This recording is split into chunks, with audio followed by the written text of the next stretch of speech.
Hi everyone, welcome back to English 247. This is for our class for Thursday, the 25th. And as you know, last class I introduced the syllabus and told you a little bit about the way that the class would be constructed, that I will be posting these videos of information that I normally would have been sharing with you in a face-to-face class.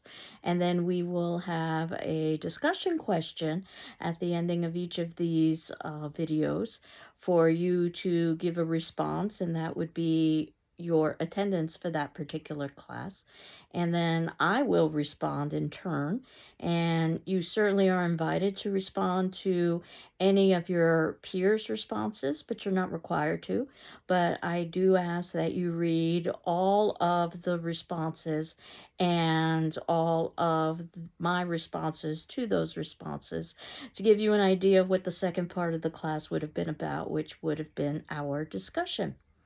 So I reviewed the syllabus and some of the course requirements, and I viewed today's class as a kind of introductory class where I wanted to lay some foundation for what the world would have been like for female in the 1800s and talk a little bit about a short story written by the author that will finish up this semester, Kate Chopin. The short story is entitled The Story of an Hour, and it seemed like it would be a good way to begin. But before I get into any of this, the piece that I had skipped on the syllabus was the plagiarism piece. So I wanted to talk a little bit about that before I get into the class. And as you could see, if you were reviewing the syllabus, that I tried very hard not to plagiarize by indicating where my source was and using quotation marks to indicate that plagiarism is basically using somebody else's language or ideas without acknowledging the source. And then I would usually give two short stories to illustrate the dangers associated with plagiarism. One that occurred to me early on in my career, where I was reading a student paper that sounded quite familiar. It was so early in my career that the internet didn't exist in the way we think of it today.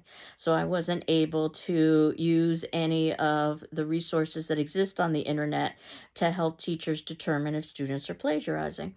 I had to rely on my own mind, in effect, and it wasn't long before I realized that the reason why the students' paper sounded familiar is because they were basically copying passages from our class textbook, as if I wouldn't notice. And then the other story that I would share happened around the same time period in the early 1990s. And this was a story that did not occur to me, but was in all the academic newspapers. And basically, yes, there are such things as academic newspapers. What we had was a middle-aged professor, that part is important, reading papers, again, reading a paper that seems familiar, but unable to use any of the plagiarism resources available online to do checks. And eventually, the professor realized that the paper was familiar, not because he had read it somewhere before, but because he himself had written it decades earlier when he was an undergraduate. That it was, in fact, one of his former papers. It had something to do with a fraternity that was recycling papers from old fraternity members. And I know that the likelihood of such a thing happening is almost zero, but it did actually happen to this student who was caught not only plagiarizing, but ultimately ended up being highlighted in the media because of the absurdity of the entire situation of submitting in his own professor's work. And that would usually be the ending of my speech about plagiarism. But as we all know, we are in a brave new world. So last semester, I started the semester by talking about artificial intelligence and talking about how artificial intelligence is going to be perhaps revolutionary in terms of how we go about writing and how we go about researching. But then I was and am a firm believer in developing the mind rather than relying on a machine. And that was the beginning of the semester. By the ending of the semester, artificial intelligence had changed so much that the conversation was about whether or not artificial intelligence could become, if it already wasn't, self aware. So here we are now today. And as you know, artificial intelligence has exploded onto the scene. My suggestion to you is to exercise great caution for a whole host of reasons. And not just for the obvious reasons why an educator would encourage you to develop your mind rather than rely on intelligence that is indeed artificial.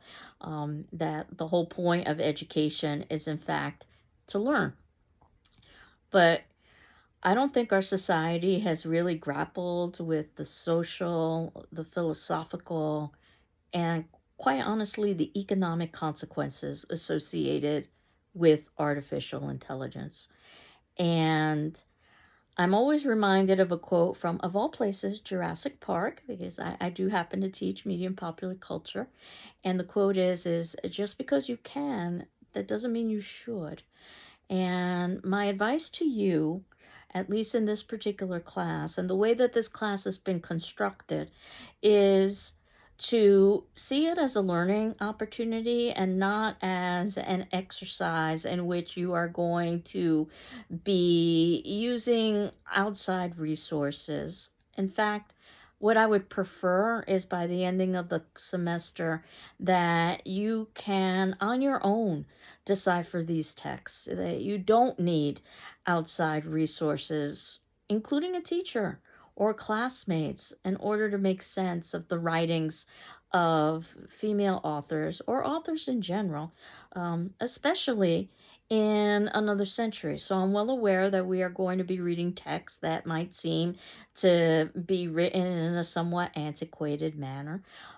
But I think that one of the reasons why I was always so resistant my entire career to offering or to assigning, I should say, research papers is because I really wanted students to develop their thinking skills and their writing skills. And I would always say that while a research paper wasn't an element of the course, that you could always negotiate with me, but that a research paper was much more difficult because you needed to not only incorporate outside resources, but you also need to have your own original ideas. And I think that that line is blurry, and even more so when it comes to artificial intelligence.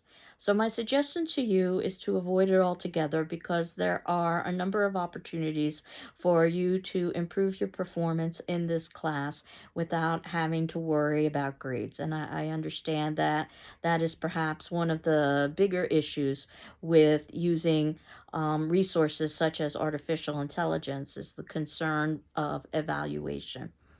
We have informal journal assignments where I am asking you to respond based on your thoughts and observations. And I'm not evaluating it for grammar or mechanics. In fact, if we were having a one on one conversation, we could have a dialogue about these texts rather than have you write, let's say, a journal, which would be approximately a page or so response to each of the major texts coming up. And they're evaluated informally on a checkmark scale. And yes, you do have a paper that will be formal academic paper, critical paper. So I'm not asking you to use outside resources. I'm asking you to use the information that you learned in class, and that you have the option of rewriting that paper. This is a wonderful opportunity to really develop your writing skills. Yet, yes, I will evaluate that paper for grammar and mechanics as well as for content. And if you are content with your grade, once I return it to you, then you're fine. But all of you have the option of doing a revision for a higher grade, incorporating my feedback. That's really the way that you learn how to write. And while this option may not necessarily be available for the second paper, there is a small possibility that it could be if you were to submit in that second paper early enough in the semester. But if you've learned how to write a paper with your first paper, then you would really just be practicing those skills with your second paper. And lastly, our final exam is open book, open notes. It's not an exam that's testing on content. It's about synthesizing ideas. And you will see soon that with the discussion questions that I'm going to be asking you over the course of the semester, these are questions that are oftentimes opinion based, that really don't have any right or wrong answer. I'm really more interested in your thought process more than anything else. So this is my long-winded way to encourage you, at least for the context of this particular class, to avoid um, artificial intelligence, or to avoid outside resources, or to avoid fill in the blank, and really just appreciate the texts on your own and respond to them on your own. So, moving forward, you can see that at the bottom of this video, I will have notes posted of the major points of each of the videos. And I've already covered point 1, which is the syllabus. I've also covered a little bit point 2, which is journals and paper topics, these informal one-page reflections or questions. So we will see sometimes the questions are a lot more important than the actual answers. And your first journal won't be due until Frankenstein. So this gives us an opportunity to lay out a little bit of background information before we get to Frankenstein itself. And one of the pieces of background information that I wanted us to cover is an essay that you can see I've included a link for. It's entitled The Cult of True Womanhood. This is the third section in the notes below the video, where basically scholarship was done of women's magazines, so in other words, popular media, to try to get a sense of how female would have been portrayed and viewed during the 1800s. And basically, there are 4 major elements that were associated with womanhood: piety, or religious, or religion, the idea that a woman should be pious; purity, or virginity, the idea that a woman should be virginal; domesticity, or this idea of being a homemaker, that the woman's role was caring for family; and then lastly, submissiveness, or passivity, the idea that the woman should know her place. And there were some quotes that I wanted to emphasize that I think illustrate that from this particular essay. And what we will see in the texts that follow, including Frankenstein, which is going to be our first major text, are these elements of femalehood. And oftentimes the questioning of these elements of femalehood, which perhaps we might even see in today's The Story of an Hour. But if we start with the cult of true womanhood in the very first paragraph, it was talked about the idea of a woman was oftentimes a hostage to the home and to the ideals that were associated with femalehood. And in fact, the home was oftentimes portrayed as a kind of prison. It's actually remarkable how little physical freedom female had during the time, as well as intellectual freedom, which we will see in many of the texts that are coming up. And the idea that religion or piety being the core of a woman's virtue, that she could become another better Eve. There's a very Christian element associated with this, that she should be dependent and not allow literary or intellectual pursuits to take her away from God. And of course, if you know the Christian tradition, it's very male-centric. And that their role ultimately was to raise good Christians. That was the way that they could show their patriotism as well as their piety. In fact, that religion was really their source of strength.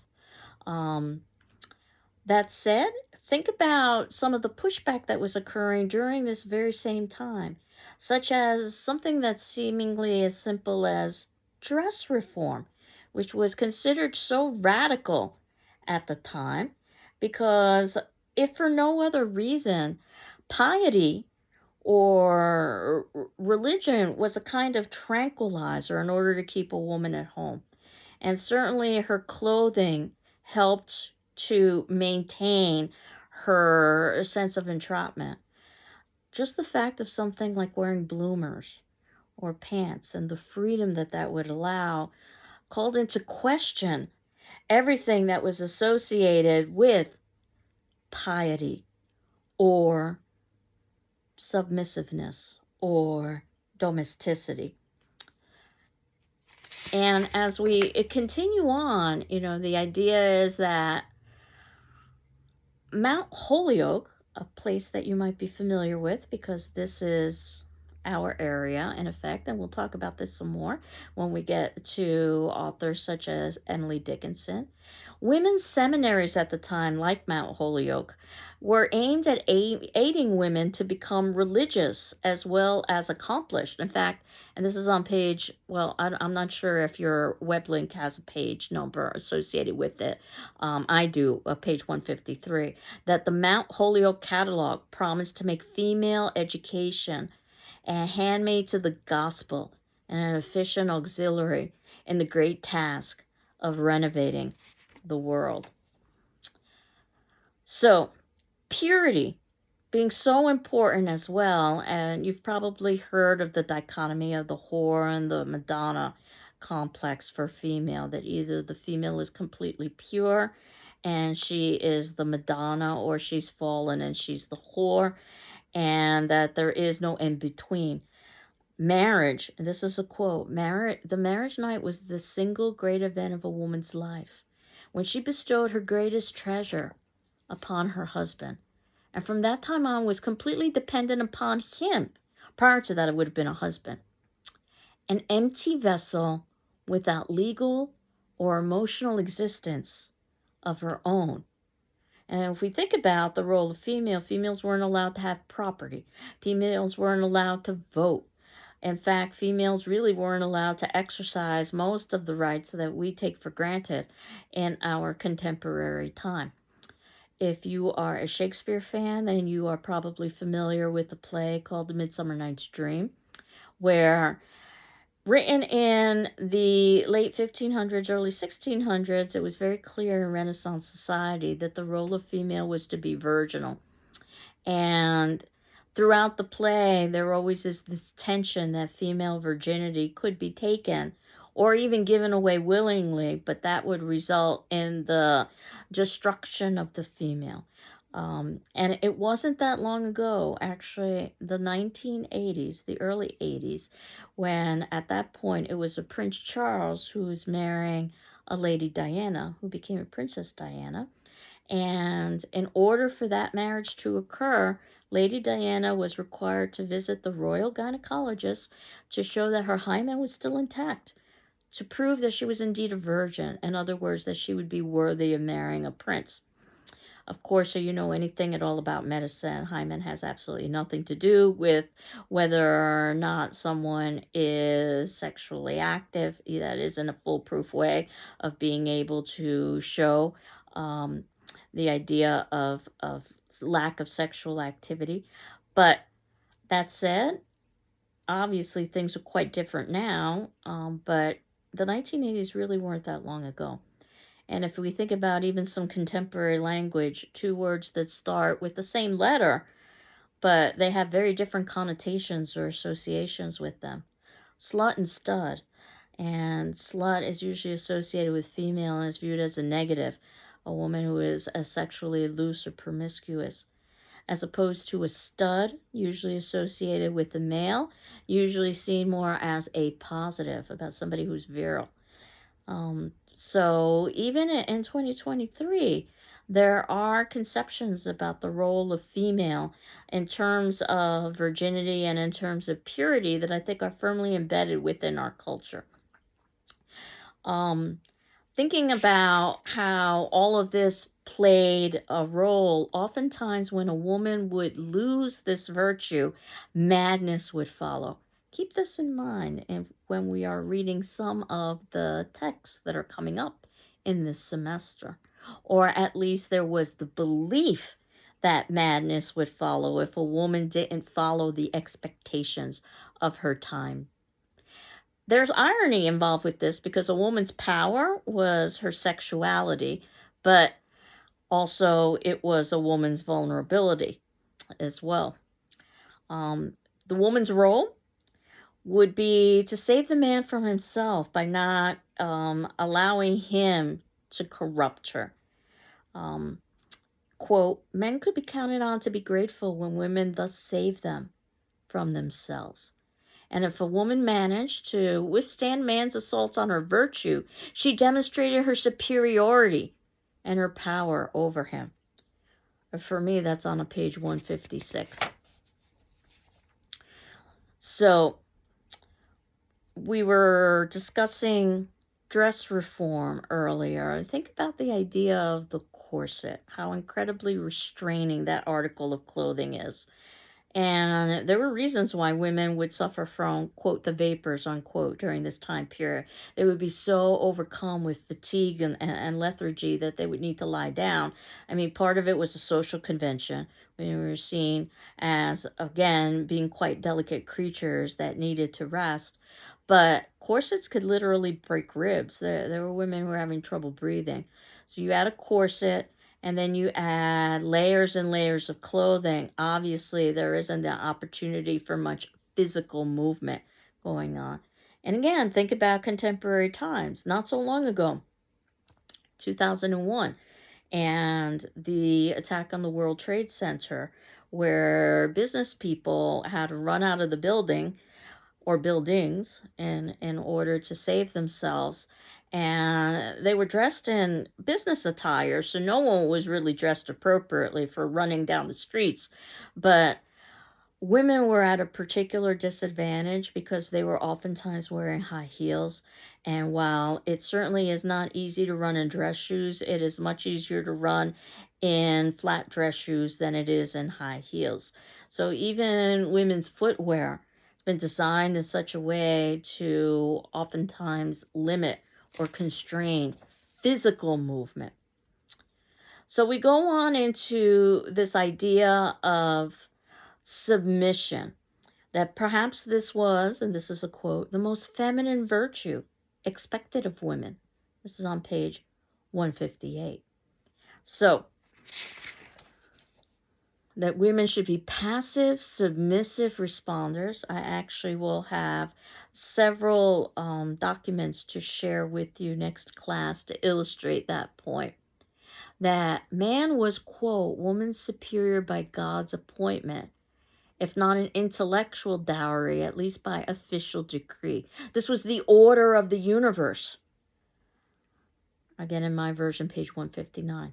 Going back to Shakespeare, there was an idea of a chain of being, that there was a hierarchy in society and everything had a particular place, and God would be the supreme ruler, and that even the angels in heaven would be ranked based on their power and ability to reason, and then the creatures on earth would be ranked, with humans being above animal because of the human ability to reason.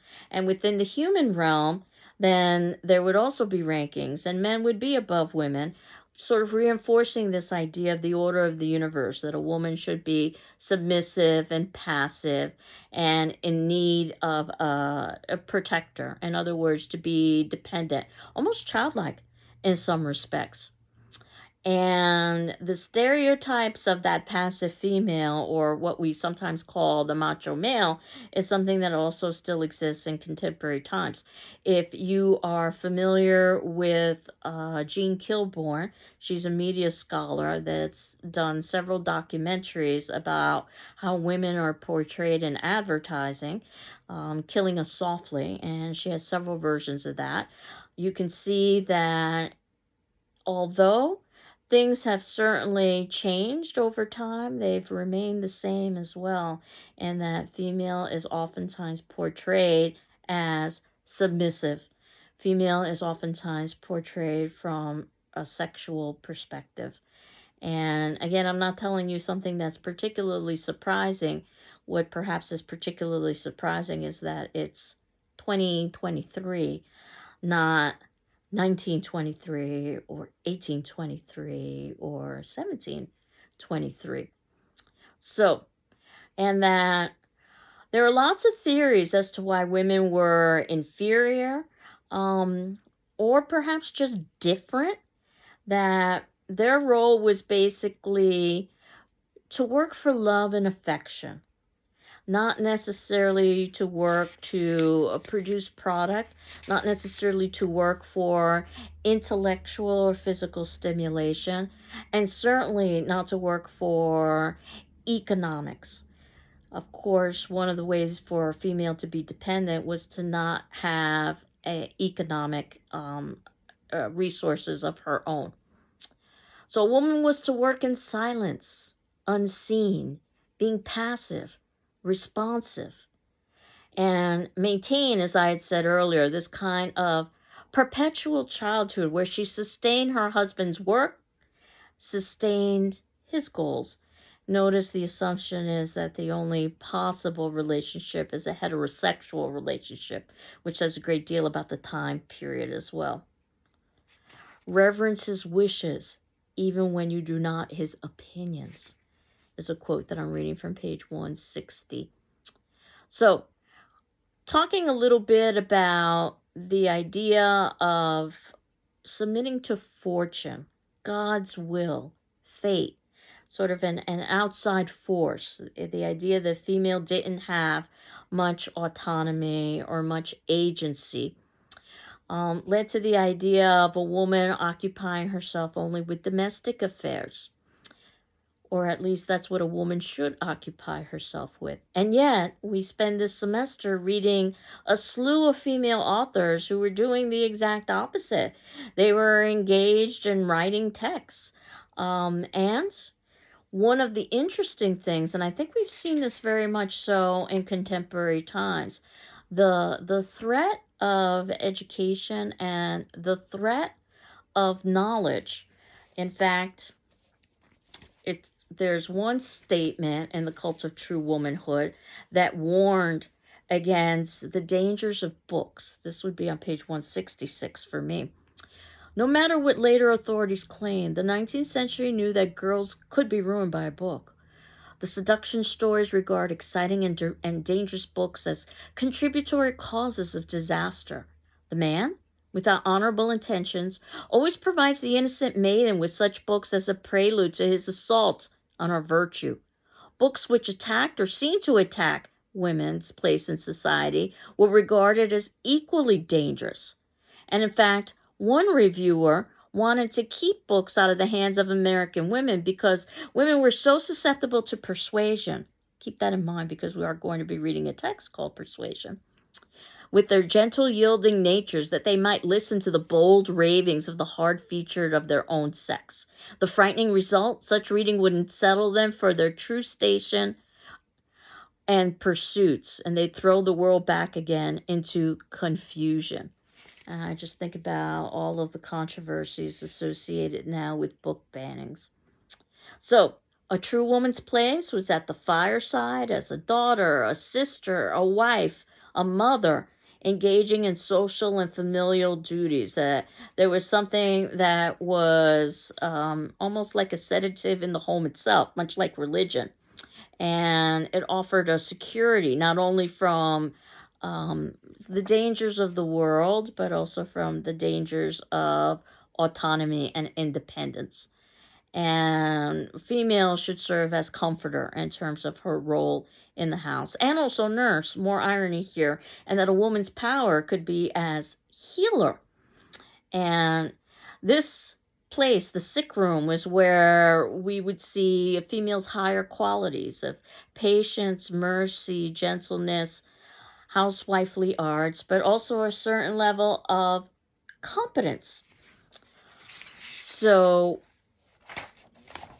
think about how female, even to this day, is oftentimes associated with the nursing profession. That this was how a woman could achieve a certain sense of usefulness and power. But they were mostly supposed to be keeping busy at morally uplifting tasks, which included housework, or at least that was the way that housework was presented. The science of housekeeping, this is a quote from page 164 in my text. The science of housekeeping affords exercise for the judgment and energy, ready recollection, and patient self-possession that is characteristic of a superior mind, that making beds was good exercise. The repetitiveness of routine tasks indicated patience, perseverance, and that the proper management of a home was a surprisingly complex art. Not that I in any way diminish that at all, but that said, there were very few options available to female. Yes, she could write letters, an activity that was considered to be particularly feminine because it oftentimes had to do with the outpourings of the heart. She could sing, she could play an instrument, engage in some sort of arts and crafts.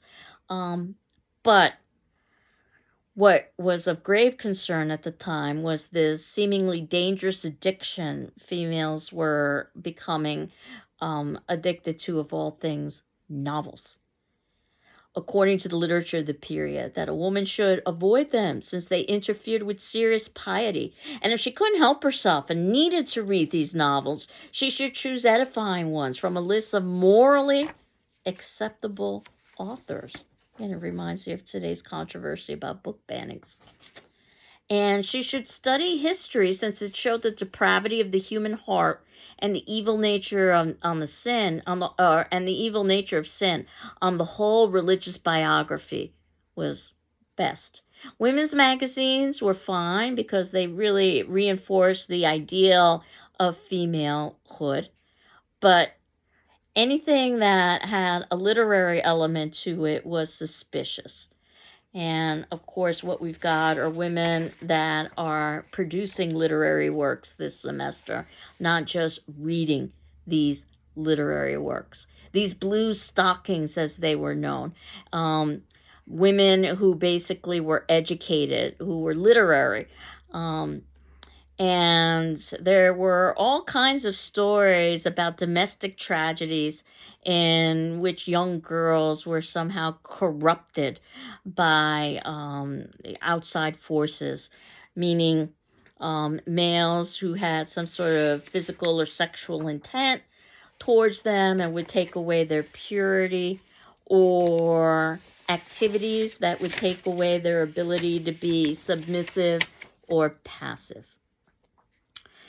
And the female seminaries were quick to defend themselves against any suspicion of interfering with the role with nature's God had assigned to women. So that too is somewhat ironic that these institutions of education afforded female a certain level of power and autonomy, yet they also wanted to make sure that they maintained the status quo. This is a quote from me on page 168. That they hope to enlarge and deepen a female's role, but not to change its setting. And that at the Young Ladies Seminary in Monroe City, Michigan, the catalog admitted few of its graduates would be likely to fill the learned professions. Still, they were called to other scenes of usefulness and honor, the average woman to be the presiding genius of love in the home, and where she was to give a correct and elevated literary taste to her children, and to assume that influential station she ought to possess as the companion to an educated man.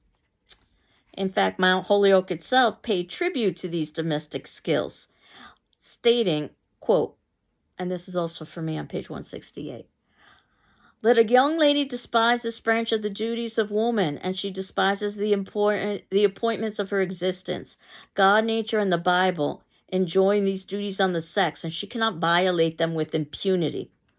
So, thus warned, the young lady would have to seek knowledge of these duties elsewhere, since it was not in the curriculum of Mount Holyoke. We would not take this privilege from the mother. So, just a few of these quotations give you an idea of the role of female at the time, and a woman without marriage was considered to be a kind of pariah, this sort of old maid stereotype that perhaps still exists today. Because, and this is more irony, if a woman was to have any kind of power or authority at all, it occurred within marriage. And that, yes, a woman should marry not necessarily for money, though we will see this questioned on some level when we read the text Persuasion, but it should marry for higher ideals. And that it was motherhood that allowed the female to have her greatest power, and that meant that she had a certain level of control over her children, um, especially while they were children. Certainly, the males would go and would grow into adulthood and wouldn't be able to obviously be controlled by their mother in the way they had been as children, though the females, even as adults, might have been able to. So this idea of a woman being honorable and patriotic would be not to vote. In fact, it was said that voting was no asset, since that would result in only a vast increase of confusion and expense, without the smallest degree affecting the result. She should stay at home, and she should raise her children. You might be familiar with the name Mary Wollstonecraft, which is a name that we will be revisiting again. That happens to be the mother of Mary Shelley, who is the author of Frankenstein. And while Frankenstein seems to be on the surface a very male-centric text, we will examine it from an angle of questioning male role and what happens when male excludes female. Spoiler alert here, nothing good. So, there were movements at the time for social reform. There were things going on like industrialism and the Civil War and dress reform, as I had talked about, westward migration, that were calling into question all of these concepts. And we will see, and I put the text in chronological order deliberately so, you could see the progression over time. By the time we get to the ending of the semester and we talk about Kate Chopin, you'll see that her work is radical by even today's standards, let alone her time period. But I wanted to begin with Kate Chopin as well, with a short story, The Story of an Hour. And you can see that I included a link to that just to give us a little bit of a taste of literary analysis. And the date in which it was written, 1894, very important that we've got a sense of place. Author, Kate Chopin, who's known as a feminist writer, and we will definitely see that in her last work, her novella, The Awakening. And The Story of an Hour lives up to its name. It is indeed a life-changing hour. And we are introduced to a Mrs. Mallard. Note that she is referred to by her married name. It's only later in the text that we learn her first name.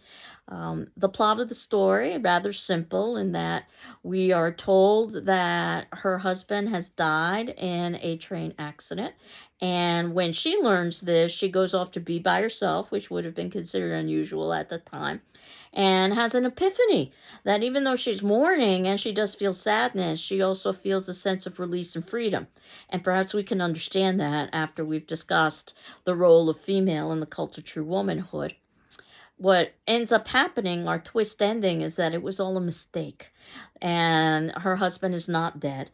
So upon learning that, she dies of seemingly a heart attack. We're told at the beginning of the story that she has heart trouble. Notice the language, heart trouble, not heart disease, because heart trouble implies an emotional element, not just a physical element. But at the ending, she dies of heart disease, of, quote, joy that kills, unquote. The assumption being that she's so overcome with joy, seeing the return of her husband, that the emotion is just too strong for her, and she succumbs to a weak heart. And certainly there are places in the text that make it clear that she did care about her husband. She did love him, sometimes. And if anybody's ever been involved in a long-term relationship, perhaps you can understand how you can love somebody sometimes.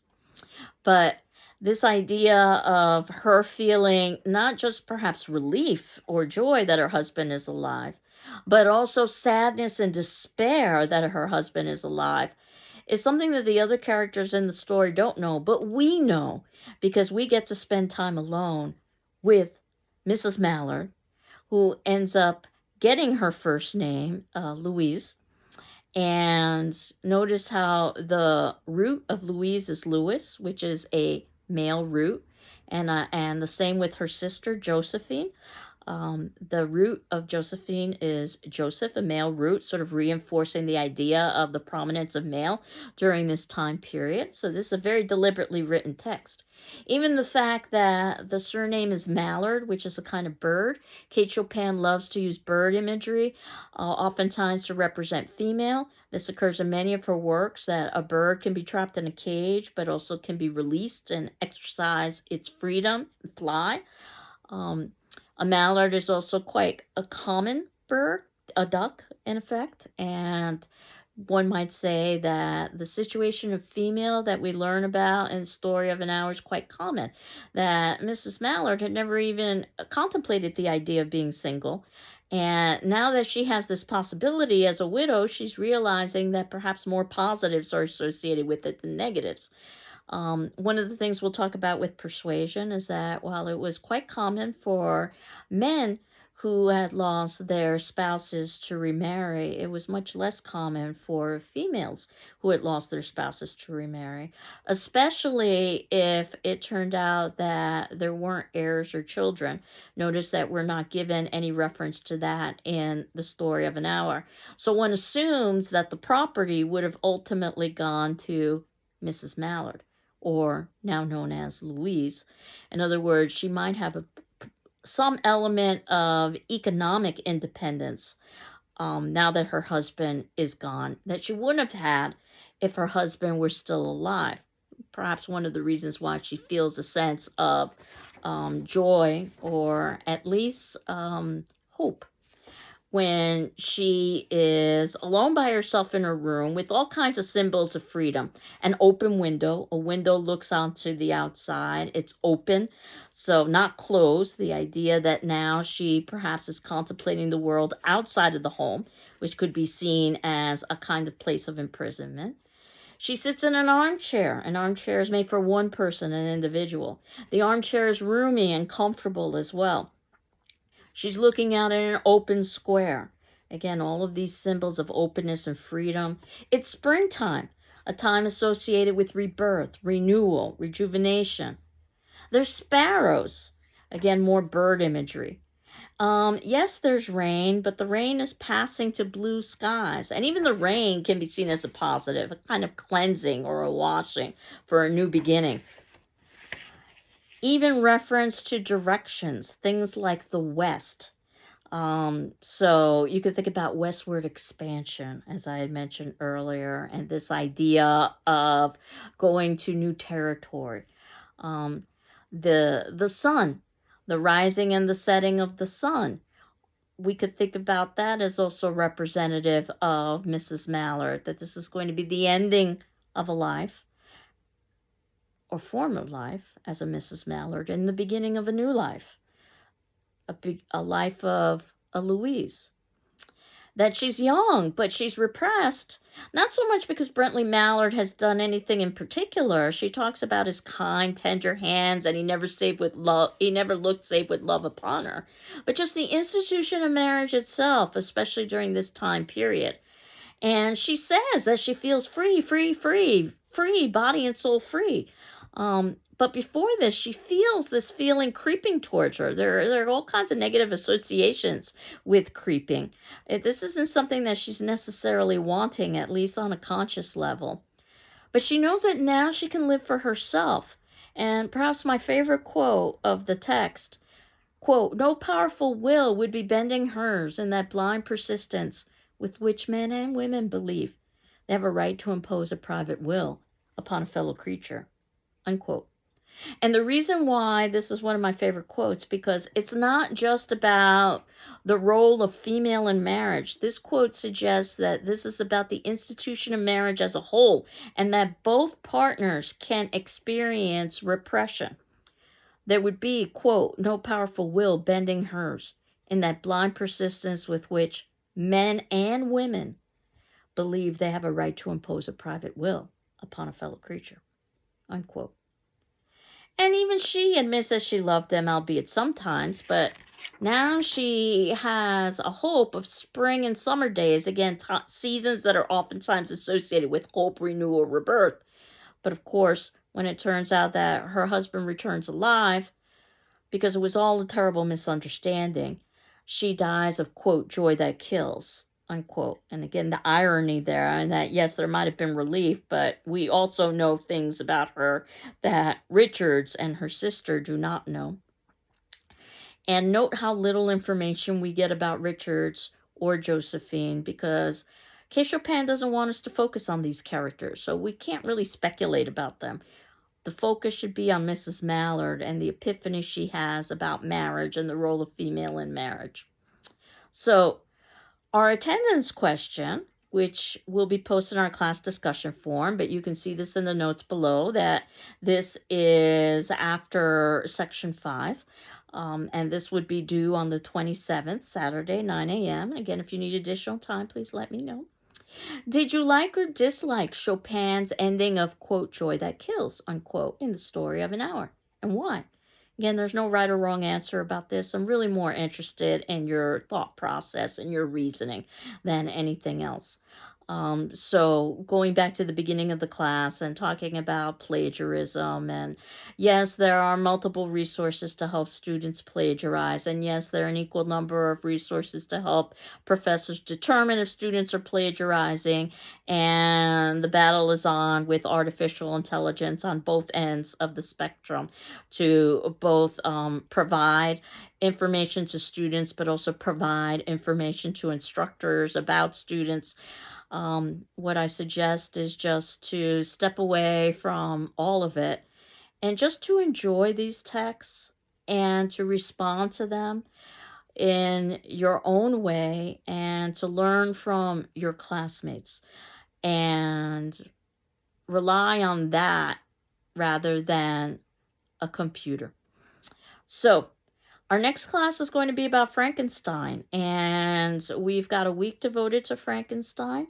I had talked about that ideally what we would be doing is having Frankenstein read in its entirety by the time we begin Frankenstein as a class, which would be on Tuesday, since I will be posting videos every Tuesday and Thursday at 9 a.m., though that might not necessarily be possible, so certainly read as much as you can. Ideally, what would happen is that you would be done or close to done with Frankenstein at the beginning of next week, so that as we're talking about Frankenstein, you can begin your next novel, which happens to be Persuasion. That said, Frankenstein, you can see that I have offered a link for you, though certainly you can purchase the text from the JCC bookstore or from, let's say, Amazon.com. There are lots of versions that exist of Frankenstein. Page numbers will be different for all of us, obviously, but that said, the story itself, I think, will lead us to where we're quoting. It is a complicated story that I'll talk a little bit about next class. This construction of something called an epistolary novel. It's written in a series of letters. If you know anything about the 1930s and Frankenstein and the Hollywood film with Boris Karloff, it is a very different kind of story. The 1930s film was supposed to be based on Mary Shelley's Frankenstein, and it is, but albeit very loosely. So I see them as two very different kinds of texts. So at this point, my hope is that you've read not only the story of an hour, but you've also read The Cult of True Womanhood to kind of give you some background. And then our class begins in earnest with Frankenstein, and then we can begin talking about not just journals, but papers, and suggested paper topics that I would have for you as well. So again, for your discussion question, did you like or dislike Chopin's ending of Joy That Kills in the story of an hour, and why? I hope you're doing well. I'm doing well, and we will continue on next class. Take care. Bye-bye.